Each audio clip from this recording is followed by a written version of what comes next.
마태복음 26장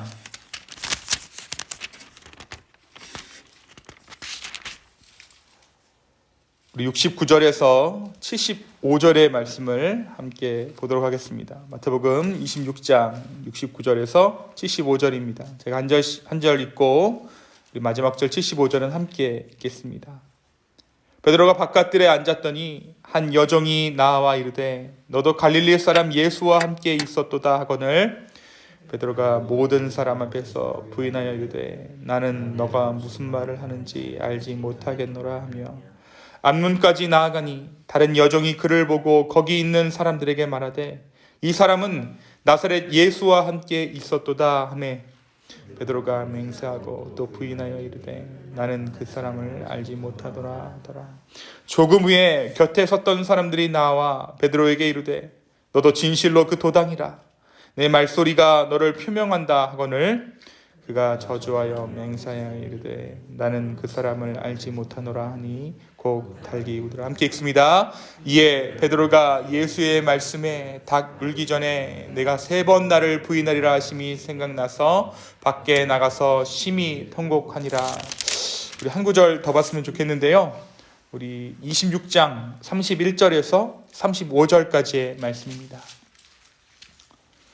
우리 한번 한 목소리로 26장 31절에서 35절의 말씀을 읽겠습니다. 시작. 그때 예수께서 제자들에게 이르시되 오늘 밤에 너희가 다 나를 버리리라. 기록된 바 내가 목자를 치리니 양의 떼가 흩어지리라 하였느니라. 그러나 내가 살아난 후에 너희보다 먼저 갈릴리로 가리라. 베드로가 대답하여 이르되 모두 주를 버릴지라도 나는 결코 버리지 않겠나이다.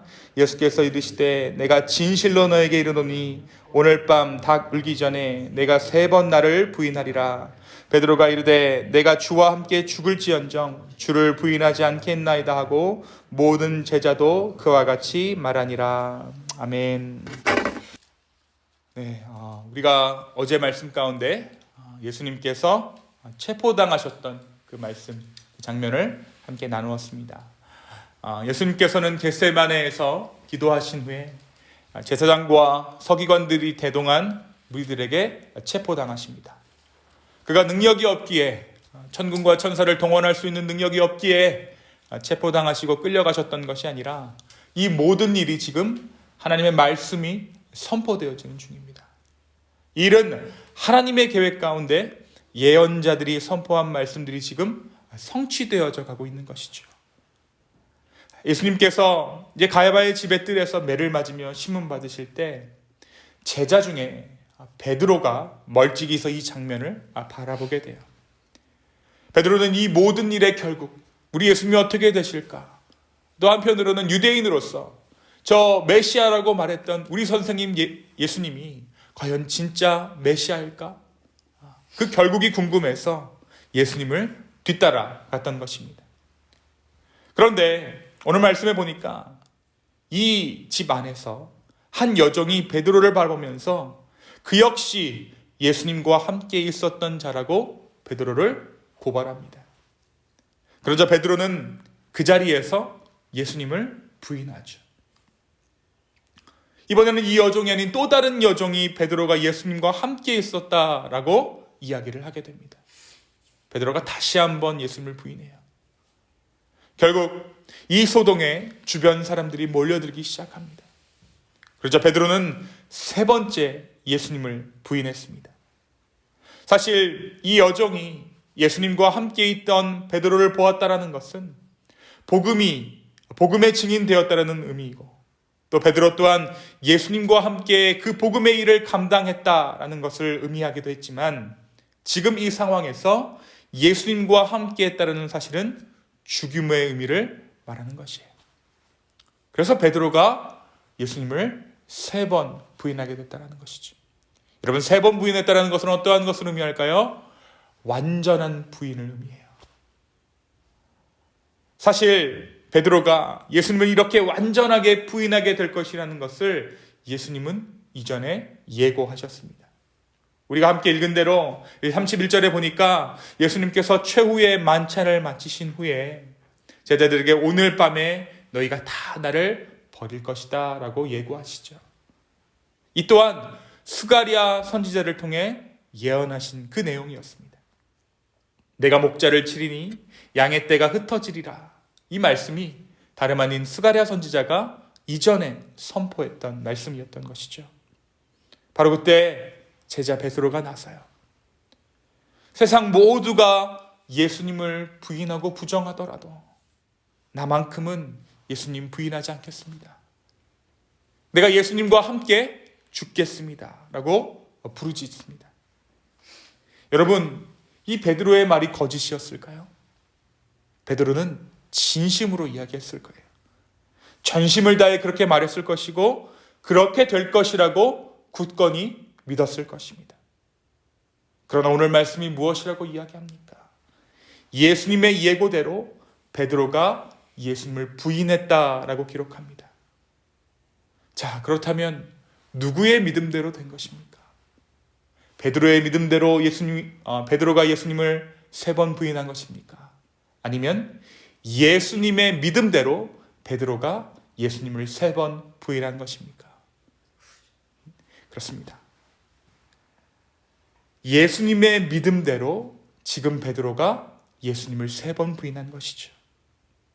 베드로가 예수님을 부인했다는 이 사실 가운데 예수님의 믿음이 이긴 거예요. 여러분, 베드로의 믿음이 이겼습니까? 예수님의 믿음이 이겼습니까? 예수님의 믿음이 이긴 것이죠. 오늘 말씀에서 베드로의 믿음은 실패했어요. 예수님을 내가 정말 죽어도 부인하지 않을 것이라 호언장담했던 베드로의 믿음은 실패했습니다. 여러분, 베드로의 믿음이 보통 믿음입니까? 아마 베드로는 인류 역사상 가장 큰 믿음을 가졌다고도 볼 수 있을 것이에요. 예수님을 온몸으로 경험했던 사람입니다. 어제 말씀에서 지금 베드로만이 제사장 가야바 집에 들어갔다라는 것도 베드로만이 특별하게 예수님의 모든 행적을 함께 했다라는 것을 말해주고 있어요. 그런 베드로의 믿음이 실패했습니다. 베드로의 마음이 예수님 앞에 진심이었다, 진심이 아니었다라는 것이 중요한 것이 아니에요. 진심이었을지언정 그의 믿음은 실패했어요.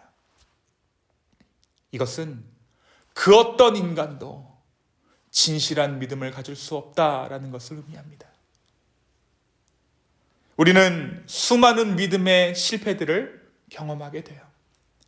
심지어 우리가 예수님을 믿습니다, 예수님을 사랑합니다 라는 그 믿음조차도 실패합니다. 우리는 결정적인 순간에 주님을 의지하기보다는 내가 살 수 있는 방법을 택하기 때문이에요.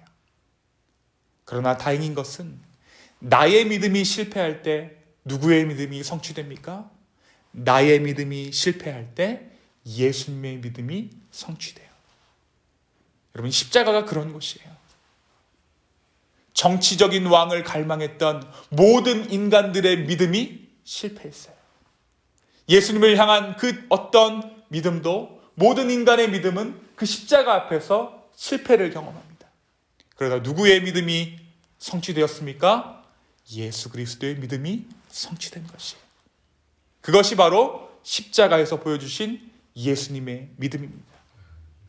그래서 저와 여러분의 믿음은 예수를 믿는 믿음이라기보다는 예수 그리스도의 믿음을 믿는 믿음입니다. 우리 안에는 믿음이 없어요. 우리가 믿음을 만들어낼 수 없습니다. 우리는 예수님의 믿음을 믿는 사람들입니다. 바로 그때 우리의 실패가 하나님 앞에 성공이 되어지는 것이죠. 우리의 믿음의 실패 가운데 예수 그리스도의 믿음의 성취를 바라볼 수 있다는 것입니다.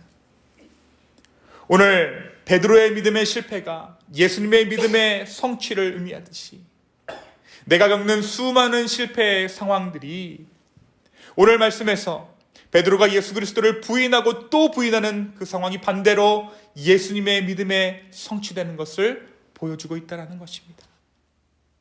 예수님의 십자가는 그런 우리의 연약함을 담당하신 십자가입니다. 예수님의 부활은 그래서 내가 믿음이라고 말하는 것이 내가 넘어지지 않겠습니다, 내가 쓰러지지 않겠습니다. 내가 실수하지 않겠습니다. 라는 그러한 고백이 아니라 나의 실패가 이루고 있는 하나님의 성공에 대한 믿음을 말해주는 것이 바로 예수님의 부활입니다. 베드로가 3번 부인했습니다. 그의 믿음이 완전히 부인되었어요. 예수님과 함께한 3년의 시간 동안 부정당했습니다. 그러나 이 부인 가운데, 이 부정함 가운데 누구의 뜻이 지금 성취되어지고 있습니까? 예수님의 뜻이, 예수님의 믿음이 성취되어지고 있습니다. 우리가 수많은 실패가 있을 때 우리는 수치심을 느끼고 우리의 믿음의 부족함을 깨닫게 됩니다. 마치 베드로가 그랬던 것처럼 우리의 믿음 없음에 대해 울며 통곡하는 그 일이 우리에게도 있어요.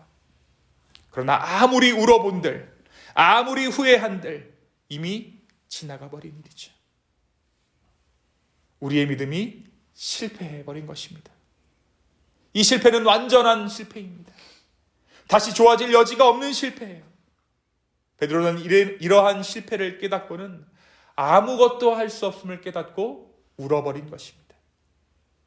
이제 예수님은 십자가에 달려 돌아가실 일만 남았기 때문에 그 어떤 속죄함도 의미 없게 되어버린 것입니다. 하지만 그분의 믿음은 우리의 실패 가운데 성취되어져 갑니다. 사랑하는 기쁨의 교회 성도 여러분, 오늘 이 아침 우리가 함께 주 앞에서 기도할 때 주님, 우리의 믿음 없음을 긍휼히 여겨 주십시오라고 고백할 수 있는 저와 여러분이 되었으면 좋겠습니다. 이전에 내가 정말 진심으로 고백했던 당신을 향한 그 믿음도 이제는 확신할 수 없습니다. 그러나 주님께서 십자가에서 이루신 주님의 믿음의 성취가 오늘 이 기도의 자리에 우리를 다시 한번 세우신 줄로 주여 믿습니다. 주여, 나의 부족한 믿음, 나의 실패한 믿음을 통해 이루어가는 주 예수 그리스도의 믿음을 나로 하여금 발견하게 해달라고 이 시간 간구할 수 있는 저와 여러분 되기를 예수님의 이름으로 축원합니다. 이 시간 함께 기도하겠습니다. 주님, 우리가 베드로와 같이 내가 예수님을 잘 믿어보겠습니다, 내가 예수님을 찬양합니다, 예배합니다 라고 말하지만 우리가 또 부인하고 또 부인하는 우리의 모습을 봅니다. 우리의 안타까운 현실을 주님 주 앞에 올려드립니다. 그러나 우리의 이 실패의 발걸음들이 예수 그리스도의 믿음의 성취의 발걸음임을 이 시간 다시 한번 고백합니다. 주여, 부족한 우리들을 통하여서 하나님 나라를 이루시고 부족한 우리를 부르셔서 교회 삼아 주시고 이 교회를 통하여서 이 세상을 온전케 하여 주심에 주여 감사합니다. 주여, 우리를 불쌍히 여겨주시고 오늘 이 아침에 하나님의 성령을 허락하여 주시옵소서. 감사합니다. 이 모든 말씀 살아계셔서 역사하시는 예수님의 이름으로 기도하였습니다. 아멘.